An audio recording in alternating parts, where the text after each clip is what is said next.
Okay, hello and welcome to The Actor and the Engineer. My name is Paul James. I'm the actor. My name is Josh Knapp. I'm the broadcast engineer. Here we go, Josh. All right, so today we're going to talk about a biopic, Bohemian Rhapsody, but it's a biopic about Queen and more specifically Freddie Mercury, kind of framed around their performance at Live Aid in 1985.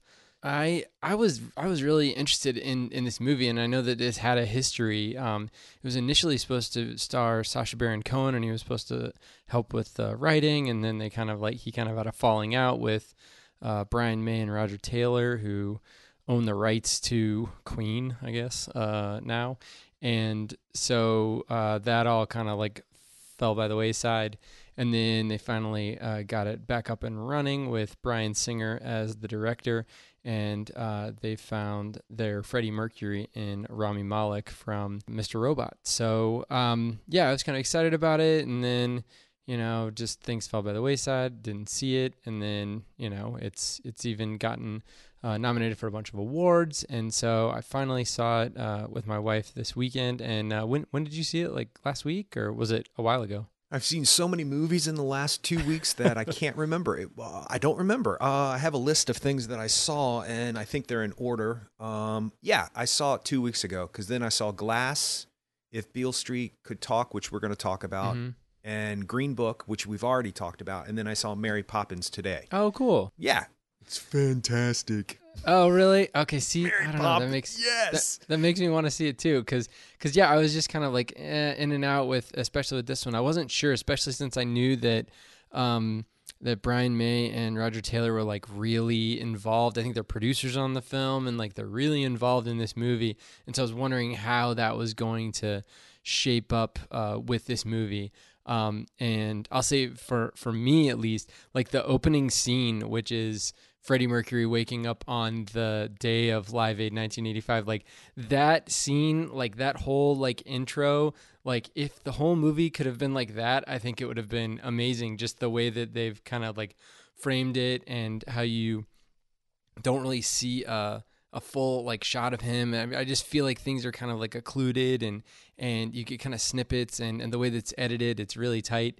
And it's just amazing ending with him walking out in front of 100,000 people in Wembley Stadium. I was like, dang, this is an amazing way to start this film. And then we kind of go all the way back to he's a baggage handler before he's even a singer, and ostensibly in this story. So yeah, I was over the moon as far as that first scene was concerned.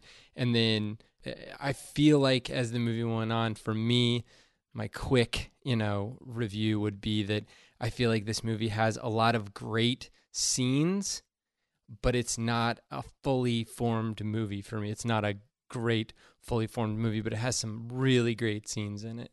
So and I love Queen. I love I love their music. And so, you put some Queen songs, and you put a bunch of Queen songs in a movie, I don't know, it's hard to go wrong with that for me. And so there were just certain scenes and ways they decided to portray certain things that, I don't know, just either felt disingenuous to me, or I felt like they could have done them better or dug deeper in. So that's my quick review. What about you?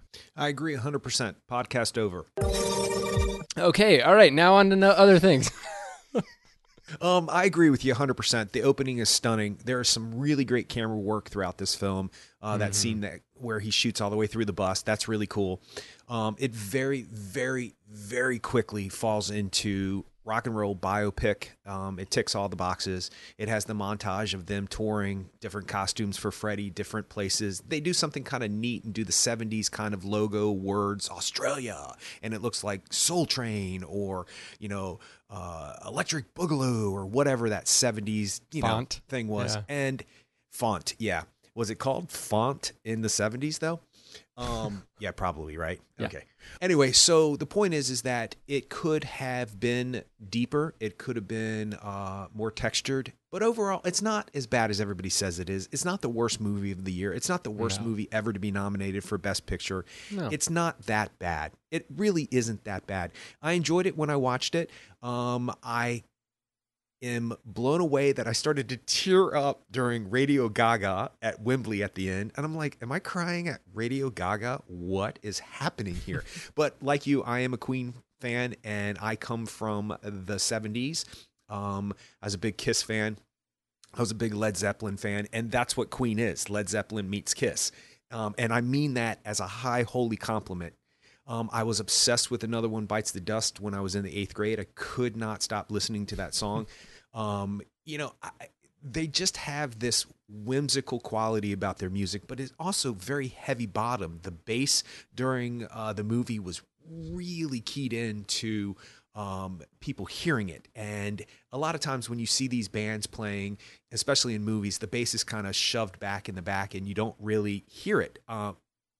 It's important that you hear the bass in this movie, and you do, especially during the Wembley Live Aid sequence at the end.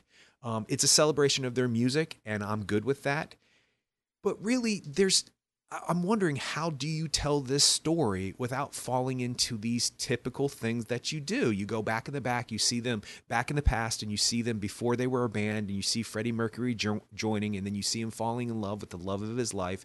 I mean, it's just... I wonder if there's something else there that they just said it's easier to tell the story like this than it is to go into other things. There's family problems. This movie falls into the 90 percentile of father-son conflict, which is at the beginning of the film and then at the end of the film, and the resolution is so nicely tied up in a bow that I could see how people were cynical about it and how they rolled their eyes at it. But this is what I'll say. I had such a good time when I watched it. For the 2 hours or however long it is, I was excited. I rode the ride. I was up and down emotionally. His performance is stunning as he's being given every accolade in the book. I'm fine with all that. And then as soon as I walked out of the movie theater, it started to just very quickly. Not only did I realize some of the pieces of the puzzle is missing. It's like doing 1,000-piece puzzle, and then you get to the last 3 pieces, and 2 of them are missing, and you're like, what? There's like 25 or 30 pieces missing here. And then it just started to fall apart when I started to think about it. And I've now realized that for me, what qualifies as a great film for me is something that continuously grows as you live. And after the experience, it continuously grows. You keep continuously thinking about the characters and what they're doing now or what they did then, and it just continuously grows. So I'm kind of happy I'm not a critic, because I don't think I would be a good one, because my first initial response to a film is like, yes, we are the champions. I'm all about it. And then it slowly starts to fade away, and I've noticed the quicker it starts to fade away, is more of an indication of a film that most people don't like. And as I'm in the car driving away from the theater, it starts to very quickly blur and become this puddle of biopic rock and roll things, but they're all exactly the same. Mm-hmm. So I don't know if there's something with this genre of rock and roll type pictures. It's the same in Walk the Line. It's the same in What's Love Got to Do with It. It's the same in the Buddy Holly story. It's just over and over again. It's the same story. Sweet Dreams, the Patsy Cline film. It's the same. It's the same. It's the same. For some reason, those films that I just mentioned seem to rise above it. But I think that they're trying to tap into different things in those films that have more grit and more texture and more complexity than this film tries to delve into. And we can get into specific details later on, but I will end with this. I loved it while I was watching it. It's not as bad as everybody says it is, and his performance is stunning. Yeah. I think there's a lot of things that are different, but as far as this story is concerned versus those other ones you were talking about, like Coal Miner's Daughter or Walk the Line. I mean, these are all singular performers, whereas this movie was definitely this is the band. We're never going to forget that this is about the band, always the band. The band's always there. Even in the times when, later on in their career in the movie where they're kind of like separated or, apart from each other, you still get the feeling that there's, they're coming back because of the Live Aid tease at the beginning. So, that's kind of a big difference between those two. And I think that this movie would be better if it was, more focused on Freddie Mercury, because he is the more, from a story standpoint, he is the more interesting character. And I think that there's a lot of things in there where I also feel like this movie in some ways suffers from taking advantage of the low-hanging fruit of, like, what's going to be awesome? Playing Another One Bites the Dust. Like, that's going to be awesome. And it is awesome. But, there are certain ways that, like, the first time you hear, Bohemian Rhapsody or the intro, the piano intro to Bohemian Rhapsody is amazing, because it's like him laying down with Mary Austin, and he, reaches up, behind him and above him and plays that song on the piano, because their bed, his bed is like right underneath the piano, so he can always be close to an instrument, things like that. Those are really, whether that happened or not, it doesn't matter, but that's a really cool way to intro, a famous song, whereas I think some of the other ways that they did those songs, like, hey, this is us creating this song, or this is, this person, the bass player, John Deacon, coming up with the Another One Bites the Dust, bass line. Yeah, it seems like some of it is a lot more contrived and doesn't feel as genuine as a scene like, Freddie Mercury, playing those first few bars of Bohemian Rhapsody for someone he really cares about. So, yeah, I don't know. I see, great things and things that I felt like could be better. And thing is, if this was consistent all the way through, then I would kind of say, like, oh, well, that maybe that's just all they could do. But there's, like I said, there's sparks of genius in this movie, and then other times that, just feel like they're kind of like service to a formatted story, when I'd be more interested in looking at different things or analyzing different things. I came to Queen actually from Wayne's World. Like, I hadn't really listened to Queen a lot, but watching Wayne's World and seeing, Wayne and Garth, doing the headbanging to Bohemian Rhapsody in that car, that's how I was like, okay, this is an awesome song. And then, I was just doing research over the last couple of days since I've seen the movie, and I didn't even know that that song, Bohemian Rhapsody, charted again in 1992. I think when Wayne's World came out, it got up to number 2, like a song that had come out 15, 20 years before. I guess 15 years before, something like that. So that's amazing that, that cultural moment, brought Queen to a whole new group of music, people who appreciated music, me included. And when I saw Mike Myers as Ray Foster, I was like, this is great stunt casting. And then they end up, I'm not going to give any spoilers, but they do end up paying it off very overtly, later on in one of his scenes. So, yeah, I thought that was great. I didn't even know Mike Myers was in it. I did see his name when they were doing the titles, so I thought that was it was great casting. Actually, the cast is really good. I've seen Tom Hollander before. He plays their lawyer/manager guy, Jim Miami Beach, and Aidan Gillen is their initial manager, and you've seen him in Game of Thrones. He was in The Wire. He's been in all kinds of stuff.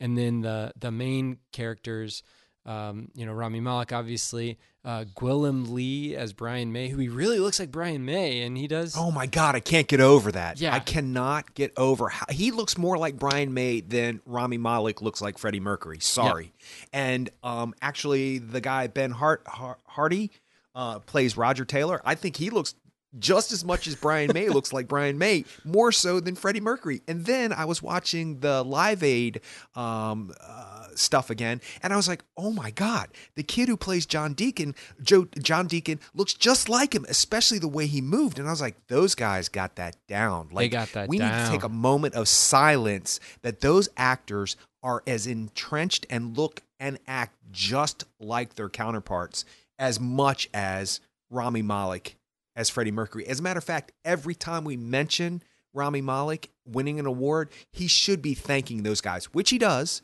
because together it's uncanny.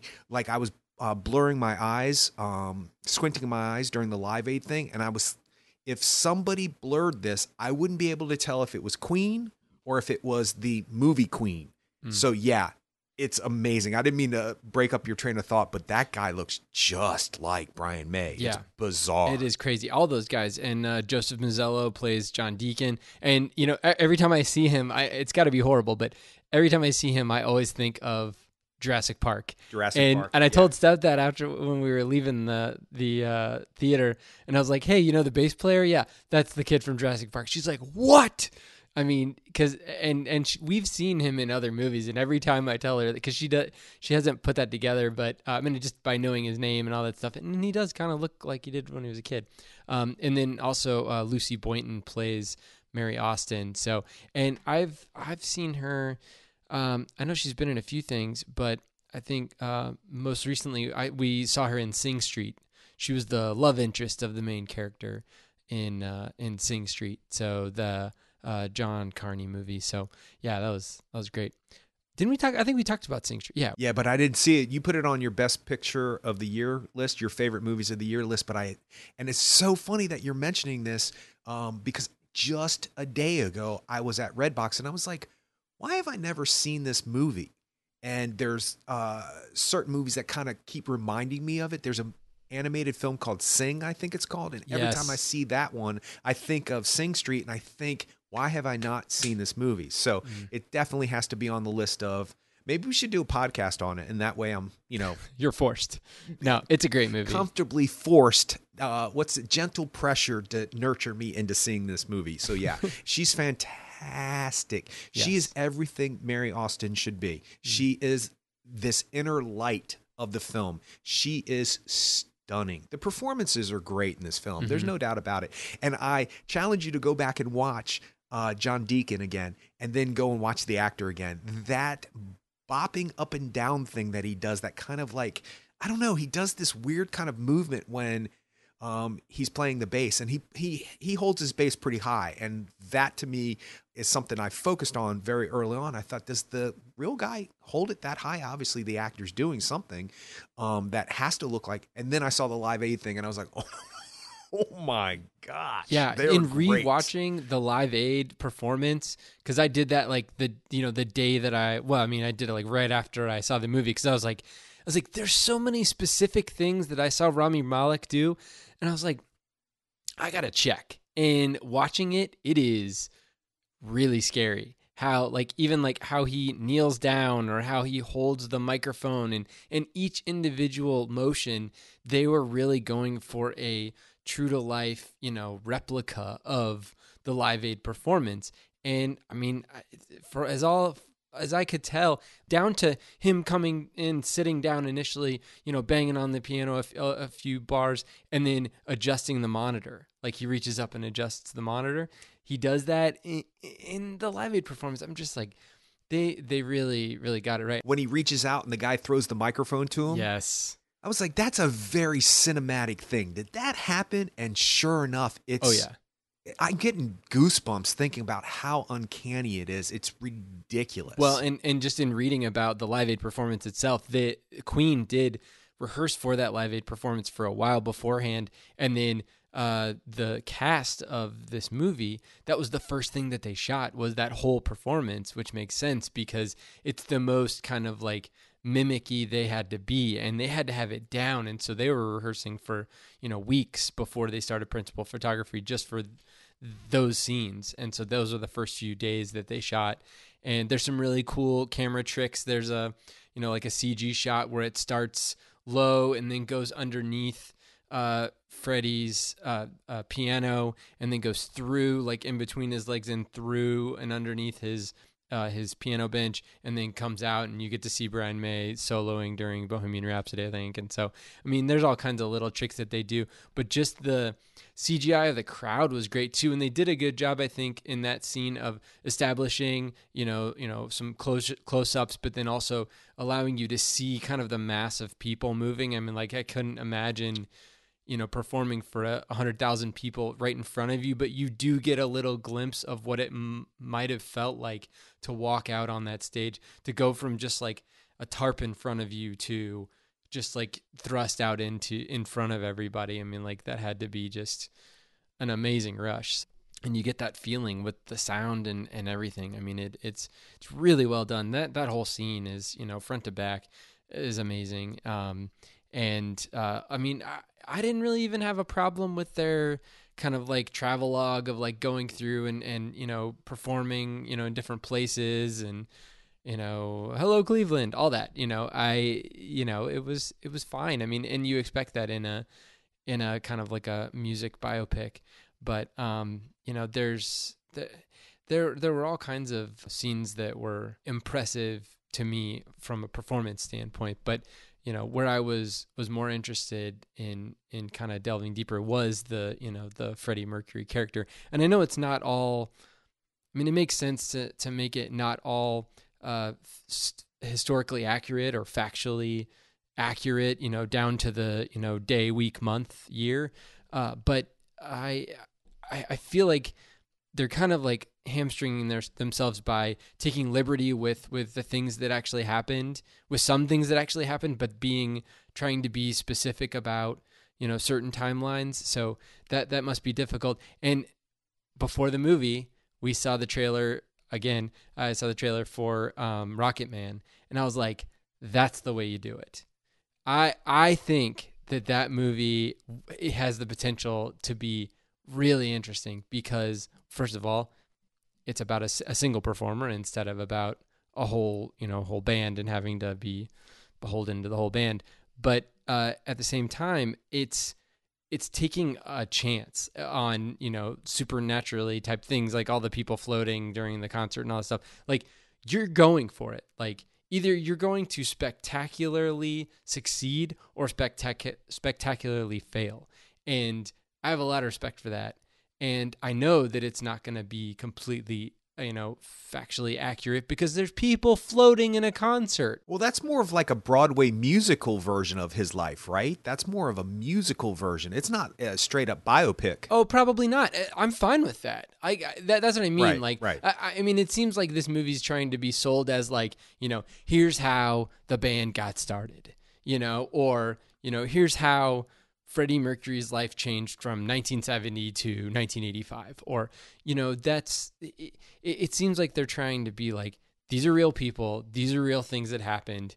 We're going to give you a little glimpse in what was going on inside. This is a behind the music, type of a thing, which is really hard to do, especially since they weren't really able to. I mean, they had to change certain characters and move some things around to make it a more standard Hollywood story.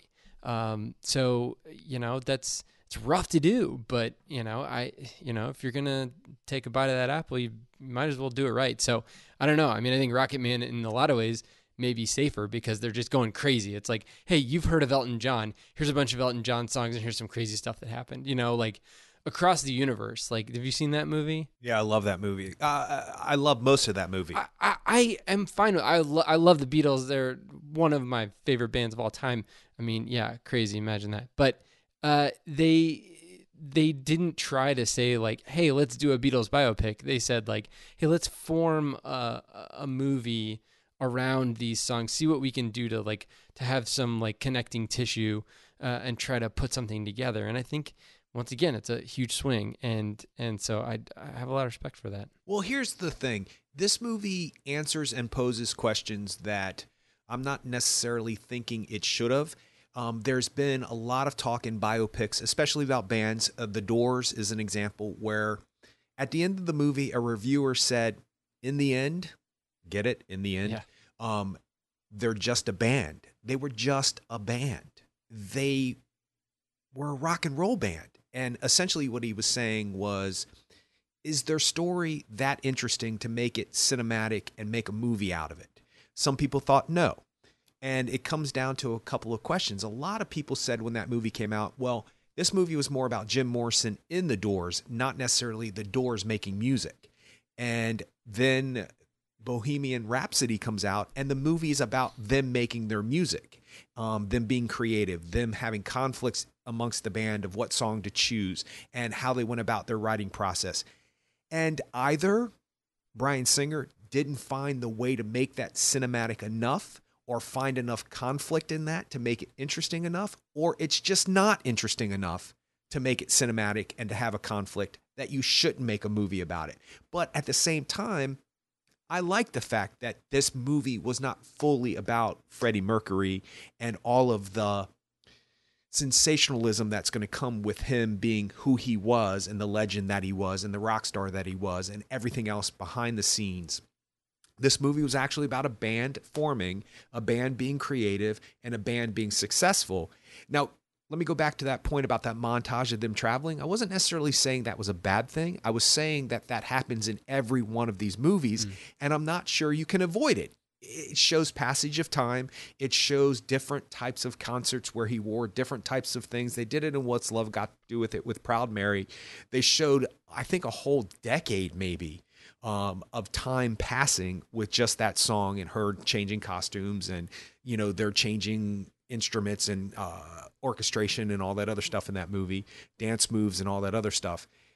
So it's not necessarily that's a bad thing. It just is part of this rock bio thing that happens in these movies. So it's not necessarily a bad thing. I just don't think Bryan Singer found an interesting way to tell how a band makes music, and there wasn't enough conflict because that scene with Mike Myers works not only because of the irony behind it, and then the later on scene, which is, you're right, it is just overtly heavy-handed. It's almost like everybody snickered in the audience, not because it was clever, but because it was, what do you say, low-hanging fruit? I mean, that stuff was taken off the vine and put on a plate and shoved in your mouth yourself. I mean, it's right there. If you don't get that joke, then you just don't know the reference. Yeah. That's the only reason why you couldn't get that joke. Sure. So the reason why that scene with Mike Myers in the beginning worked is because it was conflict. It was a band, and in particular, the lead singer of the band saying, this is what's going to happen. This is what we're going to call it, as if he was almost coming up with it at that moment. That shows his creativity. And then the record producer or the record agent, whatever you call him, executive producer of a record company says, no, you're not going to do this. No one's going to buy you. No one's going to do this. And he says, no, we're going to do this and we're going to make it an opera and there's conflict there. So is there conflict inside a band making a song that's cinematic? If there is, it's not in this film. But I do like the fact that they spend somewhat of a significant time on these songs being creative and them choosing what songs to be a single. And then, you know, Brian May going, we're not going to do a song about your car. We're just not. When they did songs about cars and fat bottom girls and bicycles all the time. And so there was a spark in that conflict that maybe wasn't enough for a movie. It's not cinematic. Those conflicts are not cinematic. So I did like the fact that they spend time as a band writing songs. I did like that. I did like that some of that was there. And the Bohemian Rhapsody recording scene was great too, because you get to see, I mean, just from a kind of like a geeky, nerdy standpoint on my end, like you get to see like the 24 track recorder that they were using. Like there was a shot of like 24 VU meters like going, and they were, I mean, they have the ability. That was a new thing back then, being able to record 24 discrete tracks on one tape, and or I guess multiple tapes that are tied together. But still, I'm not sure what the technology was, but still being able to record 24 discrete tracks and being able to adjust each one. I mean, that's how they were able to get that huge full sound from all the parts of Bohemian Rhapsody. And they made that fun. I mean, you know, having Roger Taylor, you know, singing as high as he can, which doesn't even make sense because he's singing the same note every time. So I don't know why they said sing higher. But either way, it was a cute, you know, cool, fun thing that, you know, that they were all having fun, and that they were, it must have been interesting to hear. I mean, any of those things like that, you know, like what happened.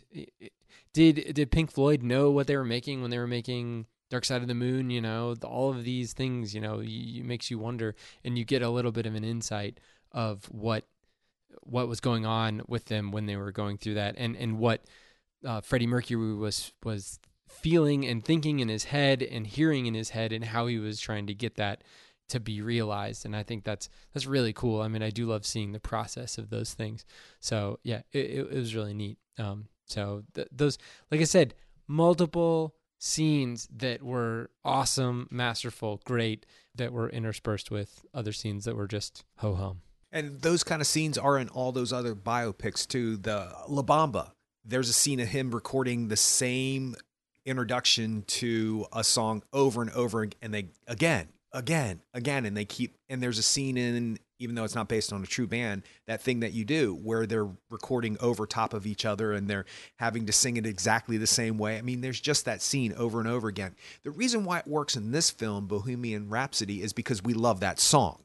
So to see him hit that note every time, and I do think Freddie Mercury is kind of pulling his leg a little bit when he's like higher, and it's also a dramatic, and there's a little bit of conflict in that because he's like, how many Galileos do we need? What's up with this? And there's a joke and there's a conflict, but it's a minor conflict. So I think we love that song and we love that moment of the song. So actually seeing it produced, and acted out is a thrill. Does it add to the conflict of the film? Does it add to an interesting biopic about a band? Not so sure. But I could probably say that about almost everything from the first 20, 30 minutes of this film all the way till the last shot of the Wembley Stadium stuff. Until that concert, there's just stuff in there that I think you're right. It's just hit or miss, and there's just something not there. And I don't know if it's possible. The reason why I'm referencing all those other movies is because some of them are good. Some of them are great. Some of them have won people Oscars. Some of them have won people Oscar nominations and Golden Globes, and they are interesting. But is this a genre that can make a great movie? Is there a biopic about a singer or a band, or a biopic that is Best Picture that has won? Not that that's the end all be all, and it's certainly not a calculation of how film should be considered as best film, but on the AFI Top 100, are any of those biopics on there? I'm not sure they are. I'd have to look now, and I'm probably wrong that I just said that, with the exception of maybe Raging Bull, but it's freaking Robert De Niro, fat and skinny and boxing. I mean, and saying the F word every 3 seconds. And it's Scorsese at his best. That's different. But talk about dynamic. That movie is a little flat. Yeah. But, you said that movie is flat. Okay. All right. It is flat in the fact that if you don't have a vested interest in that person, by the time the film is over, it can fall flat for you. Because a lot of people, there's that discussion back and forth. Now that it's Oscar time, there's discussion back and forth about pictures that should have won versus pictures that did win. And that year, Ordinary People won. And I think it resonated with people a lot differently because people had never really seen a movie about, the privileged middle class, upper middle class white family that has a tragedy in their life that they can't come back from. And so I think it resonated with people on a human level. Is the emotional core of Raging Bull as inflicting or as emotional as Ordinary People? Obviously not to the 6,000 people who vote for the Academy Award because Ordinary People won. There is a void inside Raging Bull that some people cannot connect to. I love it. I think it's a brilliant movie, but it's technically more of a brilliant movie than it is emotionally connecting for me. I think so, but at the same time, I feel like what Robert De Niro does in Raging Bull is, in a lot of ways, it's kind of like an oppressive character. He's oppressive to his family. That's his kind of attitude in the ring. He is, takes charge in general. And I don't know. That's something that is interesting to delve into. And, I think as far as biopics go, it might be a lot easier to write a movie about someone who never existed, that can be more dynamic than a real person who is so much in the public eye, especially like using Freddie Mercury as an example. He was so much in the public eye, I guess, especially later on in his career, that, it's hard to, people who were around and paying attention at that time might look at this movie and say like, well, they're leaving out a bunch of things. But, I I don't know what the best way to deal with that is. Is it to just throw that away and be like, this is the character, this is the Freddie Mercury character in our movie versus, this was the Freddie Mercury that was written about in tabloids and all that stuff. I really don't know the best way to go about that. There's the scene in there where they kind of like confront that a little bit, and they have that kind of cool closed off camera shot. It's kind of like weirdly Coke bottle glasses type thing, like he's kind of like on something, and he's kind of like focused in on, certain things that particular reporters are asking him. But I mean, I don't know. I don't really know the best way to deal with that, but I don't know. I just, it seemed like it was half measures on a lot of things, but once again, the performances were awesome. So, we haven't talked about Bryan Singer other than he directed this movie. But I think some people who've read about the production of this movie could be wondering, since he was fired, why is he still the credited director of the film? And I did some reading on the DGAs and how the credits work. And first of all, credits are like really serious. I didn't know how serious they were. It's a crazy thing. And I didn't read about the Actors Guild, but I definitely know that the Directors Guild says it cannot, like, the director's name cannot be smaller than the biggest name of, I mean, all these things. It has to be on screen for a certain amount of time. It can only say directed by. Now, if you want to say like so-and-so film, you can do that, but it still has to say directed by. And so you can't say like director and then their name. So there's all these things. And so one of their rules is that if a director who's in the guild, which Bryan Singer is, I guess, I mean, I'm assuming he's still in there, I don't know. If a director has directed 90% or more of a film, they have to be credited in the film. And he did. They had 2 weeks left in principal photography, so he directed the bulk of the film. And so that's why he's the credited director. So, I mean, I also read that, and I'm not sure how specific they get, but I also read that the director has to be involved in any kind of post-production decisions, which is interesting to me because, I mean, really, you can totally remake a film in the editing room, and I can't imagine that Bryan Singer was hanging around the editing room during post-production on this film. So I don't really know, but they brought in Dexter Fletcher to finish out the film, which first time I ever saw Dexter Fletcher was in Lock, Stock, and Two Smoking Barrels. He plays he's Soap, that's his name. But yeah, so he's an actor, but he's also a director. He's directed a bunch of things, but yeah, that's the first time I ever saw him. And most recently, I saw him in Topsy Turvy. He plays like the butler guy, and I was like, hey, that's the guy from Lock, Stock, and Two Smoking Barrels. But he's directed a bunch of stuff. So, and he also directed the aforementioned Rocket Man. So we'll get to see how he does. Yeah, I was going to say, I just looked up his credits, and the first one I saw was Rocket Man. I was like, okay, well, this will be interesting because we can now have a discussion later on. Now we are compelled to see Rocket Man because of your initial reaction to the trailer, and now these comparisons to see if what they do in Rocket Man is more cinematic than what they accomplished in Bohemian Rhapsody. Did you see Eddie the Eagle? No. Okay. No. I didn't either. No. That trailer is like one of the most tear-jerky trailers that I've seen in a long time, but that makes me like, I don't know. It makes me feel like, yeah, you're not gonna get me. Taron Egerton again. Of course. Yeah. So he's working with him twice. Yeah. I like when directors find their acting muses, and it happens all the time. And I have been very fortunate to be some of those acting muses for directors, and I'm cool with that. Oh, that's great. Call it what it is. Call it favoritism. Call it what it is. But or call it what you think it is. It is an interestingly fulfilling experience knowing that you know somebody's language going into a project even before you know the person, just because of their disposition and tone and cadence fits how you hear things. And sometimes you don't like that. Sometimes directors who you fit with will say things and you go home and you're like, wait, were they telling me that sucked in their nice, subtle way, and now I have to figure out that it sucked and to do something else. I think that's what they meant. Okay, well, they didn't mean it sucked. They just didn't mean that was the right choice. And a lot of people in the theater will joke about how a director would go, well, that was a choice. And that's all they say. And you're like, I make 90% of my choices don't work, but the 1 to 10% that do work, I'm okay with. And somehow they seem to stick. So I'm good. There you go.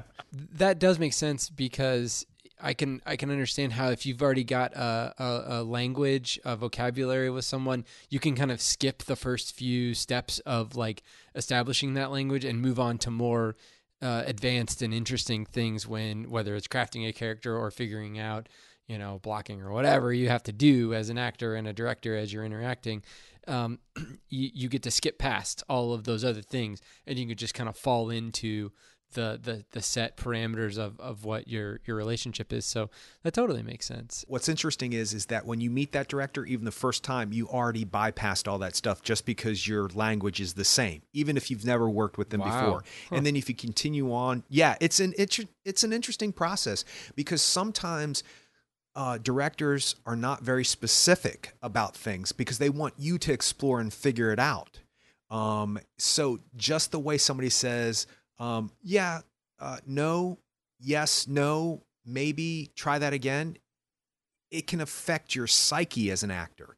So you can key into that without ever working with the director. And when you do, that's usually the director you're going to work with again, hopefully. So yeah, well, that's interesting, because I just listened to Aaron Sorkin on the Ringer podcast. It's like a Bill Simmons, I guess it's the Bill Simmons podcast, but he was talking to Aaron Sorkin about Social Network and talking about, and Sorkin brought up specifically the first scene of the movie where they famously did 99 takes. And he said that, Fincher was doing that for a reason, and it wasn't because they weren't giving him what he wanted. It was because he wanted to tire the actors down and get it into a place where they are just not even, that they're past the point of thinking about the words, and they're into I guess it would be similar to like a crash course in, performing a play for, months and months and months, and, on end, where the words aren't the thing. It's, you start getting into, how can I either make this more interesting, or can I just get to the point where I'm physically tired to where I can't, deliver these lines in the same way that I was, 98 times ago. And I think they used like whatever, the 96th take or something like that, because that's what he was going for. He wasn't going for like a specific read on a particular word. He was literally trying to tire the actors out, which I guess you could consider to be sadistic. I don't know, but I totally get it.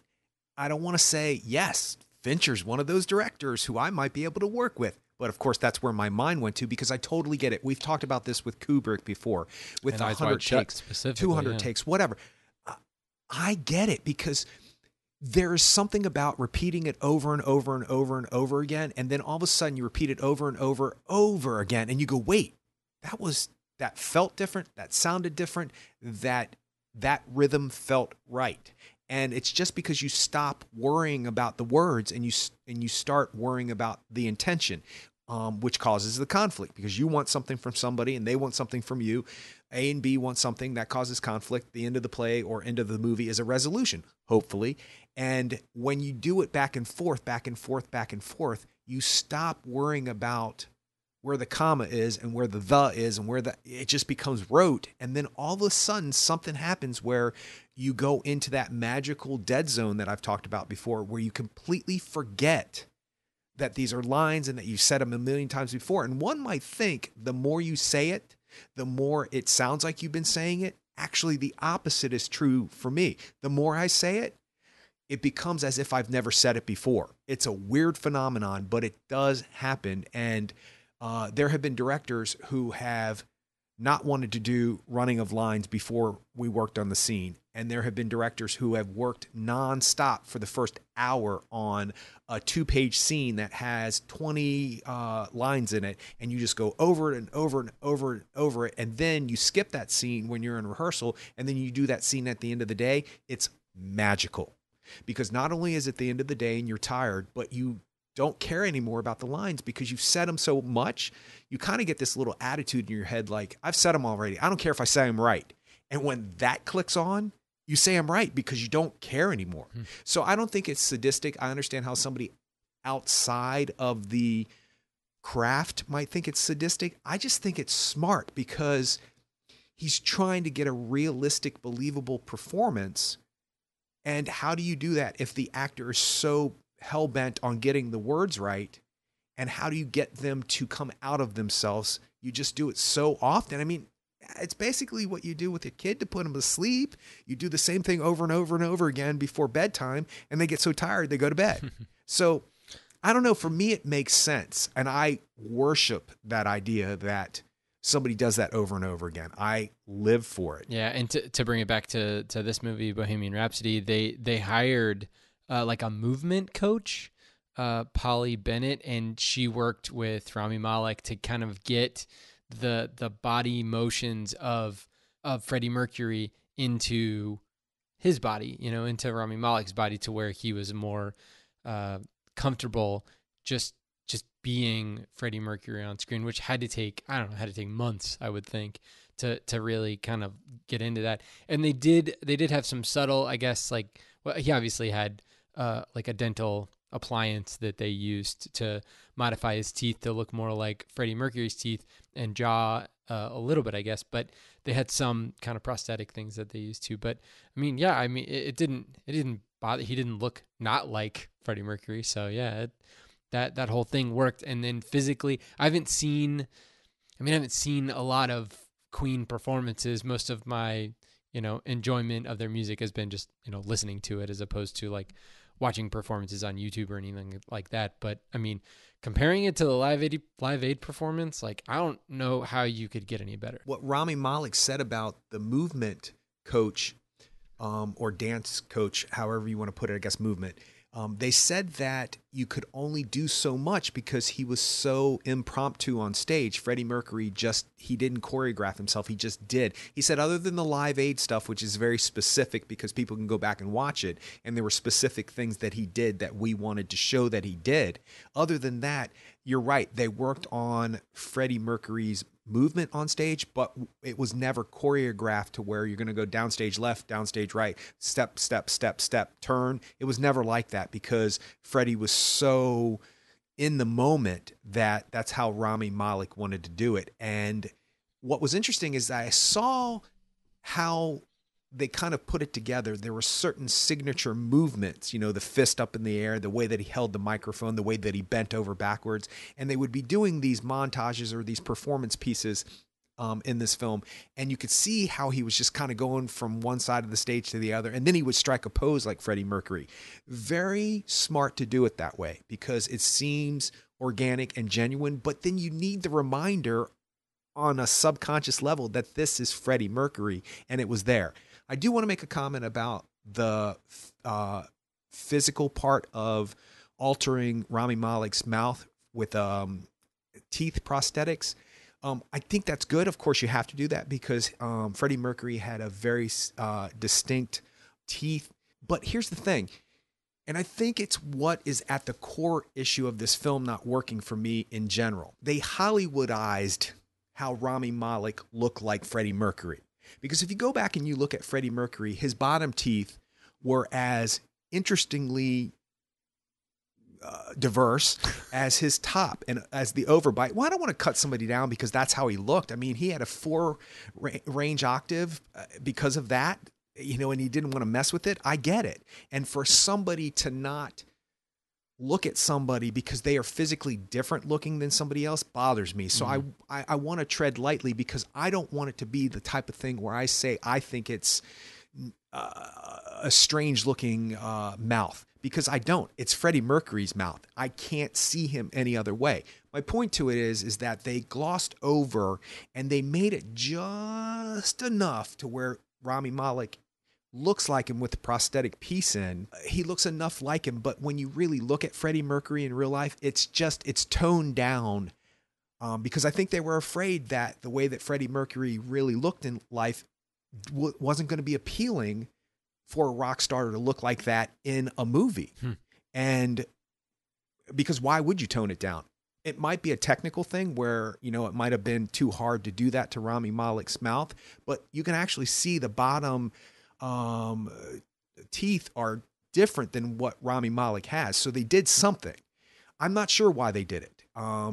But they also do that with a lot of different things in this movie. Some of his outfits are toned down. Some of his hair designs are, yes, they look like that, but they're the Hollywood version of that hair piece. His hair is a little bit different than it was in Live Aid. It was much shorter in real life.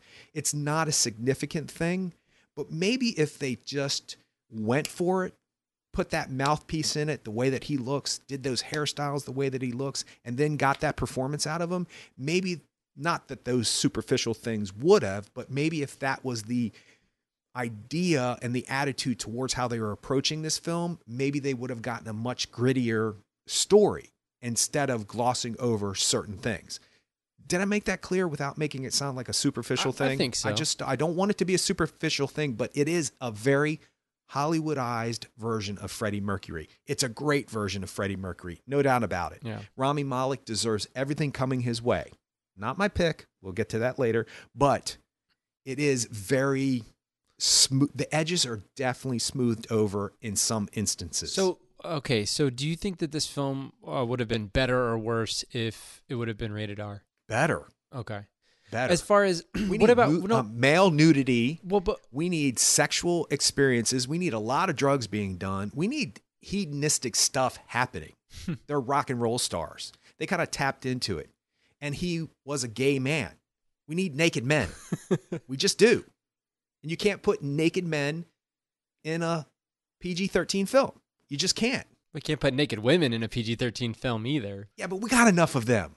That's the truth. We get enough of them. You can go to any other R-rated movie and get naked women.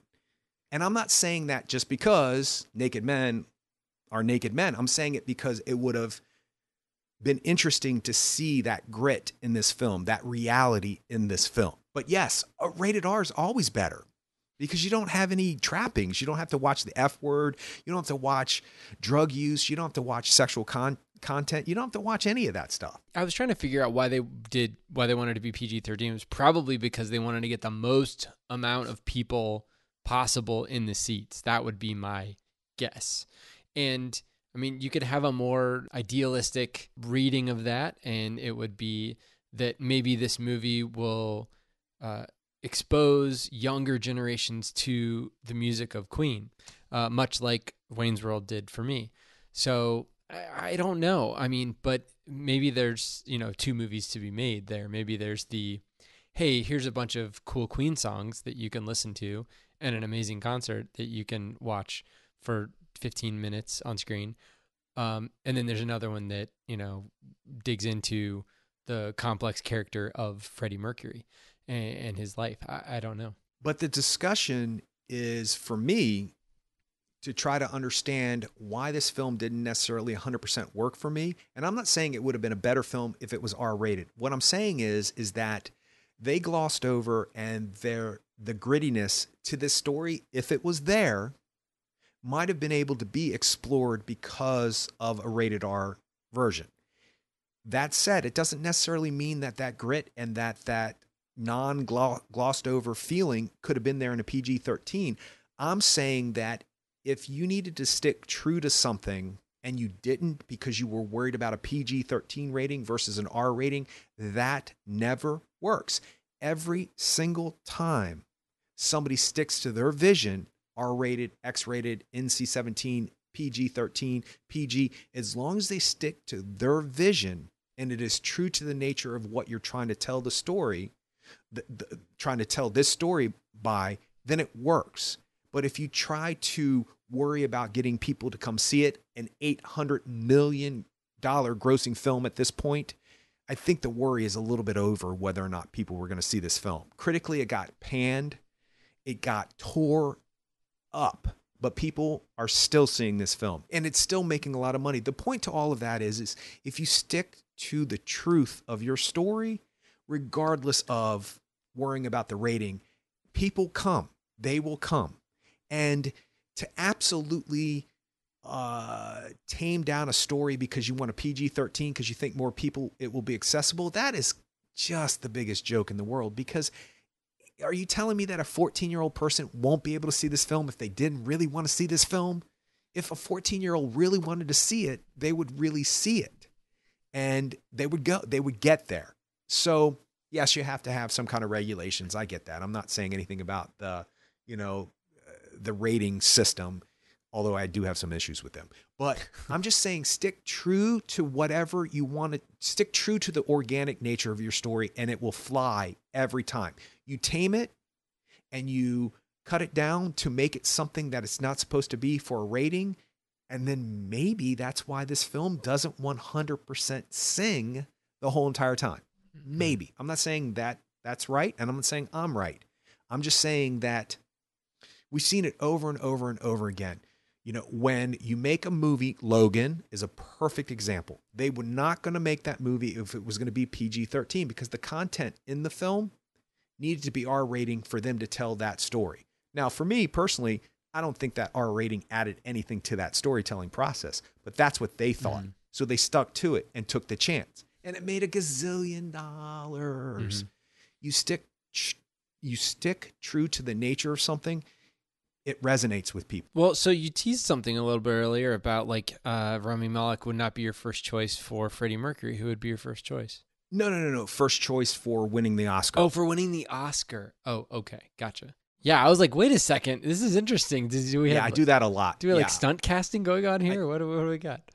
So No. Sacha Baron Cohen would have been interesting, I think. Sure. And I think that the stopping point with that was that when he was talking with Brian May, they were like, okay, the first hour and so many minutes is going to be about Freddie Mercury and Queen, and then Freddie Mercury's going to die. Freddie Mercury passes away as he did in real life, and then we're going to take up what happened to Queen afterwards. And Sacha Baron Cohen was like, why are we going to do that? Freddie Mercury is the reason why people are going to come see this movie. And so maybe that's why there's so many ebbs and flows in this film, that they didn't really want it to be 100%. And I get it. They were a band, and they make that a very solid point in this movie. We're a band all the way to closer to the end of the movie when they come back together and they talk about, well, okay, well, from this point on, it's no longer, Brian May wrote this song, Freddie Mercury wrote this song, Queen wrote these songs, period, which I'm surprised took them so long to get to. But a lot of bands didn't do that back then. You were credited if you wrote the song. It wasn't just the band's song. And so that's apparently why Sacha Baron Cohen jumped out of it. So yeah, he would have been a great choice. It would have been an interesting film with him. I have no problem, and make that clear, no problem with Rami Malek playing this part. I think he is spectacular. He's just not my pick for the Oscar, is what I meant to say. No, that's fine. But I will say this, he is locked and loaded to win that Oscar now. He just won the SAG Award. Yep. He has won every major award up to this point. So either one of two things are going to happen. It's going to go straight down the line, and he's going to win an Oscar he deserves, no doubt about it, or history is going to be made by the Oscars going a different way than the way the other awards have gone up to this point. It could happen. It doesn't happen often, but it could happen. But he is locked and loaded for the Oscar at this point. I do want to tap into the controversy over Freddie Mercury and his homosexuality and how that's been handled and how that's been perceived. Only because it's been a controversy. Yeah. It could be a personal topic for me, but it's not per se. If it's an integral part of the story, organically speaking, once again, then it should be in there. If it's not, and they chose not to make it part of the story, I understand that. But I'm confused why this is even a controversy. So unlike Green Book, I did no research on that controversy. I've done a lot since, and I think I kind of understand why everybody is having a problem with that film. If half of the things that Dr. Shirley's family are saying is true, then there should be a controversy. But a lot of people are saying they didn't handle the fact that Freddie Mercury was a gay man properly in this film. I don't know if I agree with that. I don't understand what they needed for them to make it how they wanted it to be, because it's not but 30, 40 minutes into the film that you see Freddie Mercury eyeing a guy on tour. So you know it's there. He has stated, the band has stated, Mary Austin has stated that he has called her the love of his life. And if it's because he's a gay man calling a woman the love of his life, I don't quite understand that, because Reese Witherspoon calls Laura Dern, her mother, in Wild, the love of her life. And everybody's like, oh, that's so sweet. You can have a love of your life that is not sexually compatible with yourself. It's just part of life. And as a matter of fact, I know quite a few people who consider the love of their life somebody they're not married to, somebody they have never had sex with, and or are not attracted to. And I think that's a beautiful thing. So if it's that, I don't understand that. If it's not him being a gay man in the film, which he is, he's a gay man. I don't understand why they're saying there's not enough of that. Now, I did read up on this to try to understand it. They are saying that, what's his manager's name that takes over? Paul Printer, but the actor's name's Alan Leach. Yes, I like him. They are saying he was a bit caricature in his approach. Some people said he was the gay version of the man standing on the railroad tracks with the girl tied to the railroad tracks, and he was twisting his mustache, and his character is a little overdrawn. But just because he's a gay guy doesn't mean like he's a good guy. You can be a bad guy and be a gay guy. Like, why is that is that offensive to gay people? I don't get it.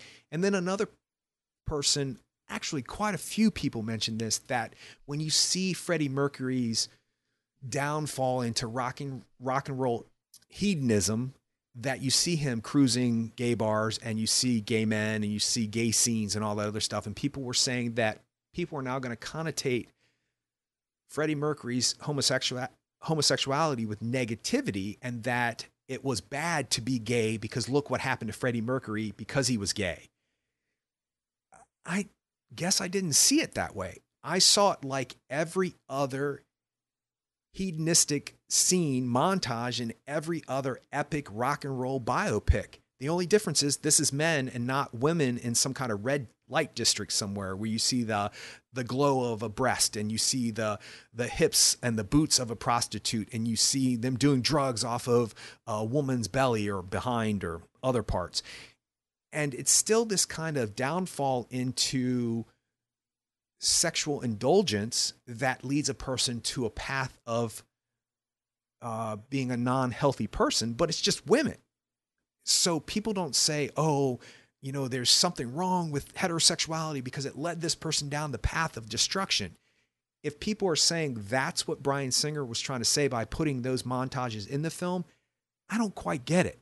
Have you heard about this controversy? I mean, not really. I mean, not specifically like, I don't know. I mean, first of all, it's a PG-13 film. So, and secondly, were there periods of time where he wasn't going to gay bars and then periods of time where he was? And did that coincide with him not using, hard drugs and as much alcohol versus using more hard drugs and alcohol? Because if they coincide, I don't see any kind of, correlation doesn't mean causation. Just because they both happen at the same time doesn't mean that one happens because of the other.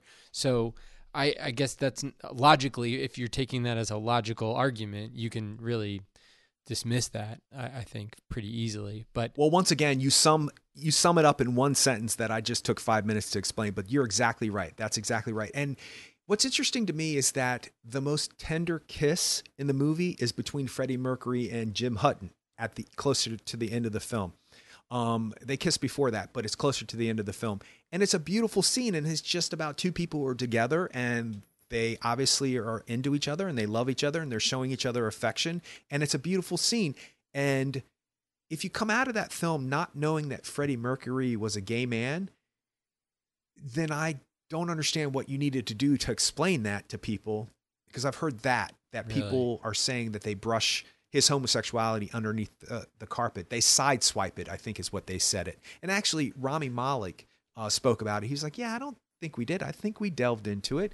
If people have a problem with me saying the love of my life is a female, that's what Freddie said. And Freddie also said, and this has been written many, many times, and quoted by Brian May a couple of times, I think, that he didn't want to be remembered as a gay icon. He didn't want to be remembered as an AIDS activist. He didn't want to be remembered as somebody fighting the virus. He wanted to be remembered as Freddie Mercury, the legendary singer of Queen, that he was in a rock band and that's what he wanted to be remembered by. And he says that in the movie. So I don't know. I sometimes wonder what people see and how they're affected by films. And then I'm ready. I'm almost defensive about it. I'm like, okay, I'm ready to be on board. Why are you not showing this? And why are you showing this instead? And how offensive, and how I'm defending this. And then I go see the film and I go, it's there. It's all there. Yeah.